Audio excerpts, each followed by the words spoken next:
Hey teachers, Rachel Parlett here from the Classroom Nook. I'm going to walk you through how to set up your student data binder so that you can use it all year long with your students. Inside my binder, I have several things that you may want to also include in yours. The first thing is this zipper pouch where you can include post-it notes, highlighters, pencils, pens, anything that you might use that you can grab quickly when you're using your data binder so you don't have to go searching for any of those tools. After that, you'll see a class list, and you can use this or not use it, but I find it helpful, especially if when you are filling out the different tabs for each of your students, if you want to use numbers instead of students' names. That way you don't have to redo them year after year. You can just assign students a number, and so in which case you'll write the student's name and their number next to it, and then just gives a nice class list right here for anybody who may be looking through your student data binder. After that, you're going to have a divider tab for each student, and the next few pages that I'm going to show you are going to be pages that you're going to duplicate for each student in your classroom. So you'll write either the student's name or assign them a number and write the number here. And then after that, you'll have the very first page, which is a student information page, just your basic information that you want to have on hand for each student, date of birth, parents' names, address, things like that, that you will want to have quick access to in case you need it. After that is a list of student services. You may or may not need this for each student, but for those that you do, you'll write their name and then the services that they receive, things like speech, ESL, things like that, how often they receive it, Monday, Wednesday, Friday, 3 times a week, however you want to indicate that, the contact person who provides the service, and then any notes that you need to remember about that service. After that, you'll want to have one of these for each student so that you can keep track of any communication that you have with family members.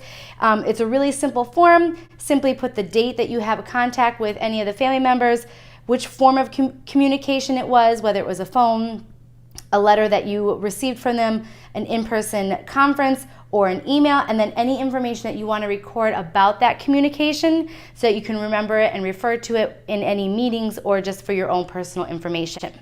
So there's that front page, and then also a page that you can continue to duplicate throughout the school year as you have more contacts and communications with individual families. Following that is a student observations page. This is for any informal observations, specifically if you are trying to gather data about a service that a student might need. This sheet would work great so you can keep track of all of or any observations that you have about that student, just date and time it, and then any notes of things that you observed during that particular observation. Again, there is an additional sheet that you can duplicate as much as you need for each student. After that is a set of dividers that are going to be specific to each student. Behind each of these dividers, you're going to include things like student work samples, so any writing samples, anything else that you want to keep track of and use as baselines for your students. Just simply punch a hole in it and stick it behind this. Progress tracking, things like reading graphs, post-tests, pre-tests, things like that that you want to make sure that you have on hand so that you can compare how they're performing.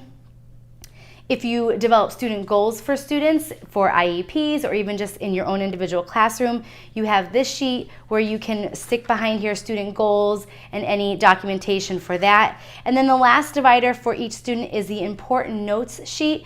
This is where you can put in parent notes that you've received from them, documentation from other teachers or service providers that you want to keep on hand. You can slide them into a page protector. That way they all stay together. If they don't, if you can't hole punch them, you can have a divider here or a page protector where you can slide that information in. After that, you're going to go ahead and have the next divider for the next student, and you're going to slide in those same sheets that I just showed you behind that divider so you're all set to go. Now, depending on how many students you have, you may need more than one binder. Depending on how thick it gets, you may have to divide it out as the year goes on, but essentially a 2-inch, 3-inch binder is great for a standard class size for you to use with your students.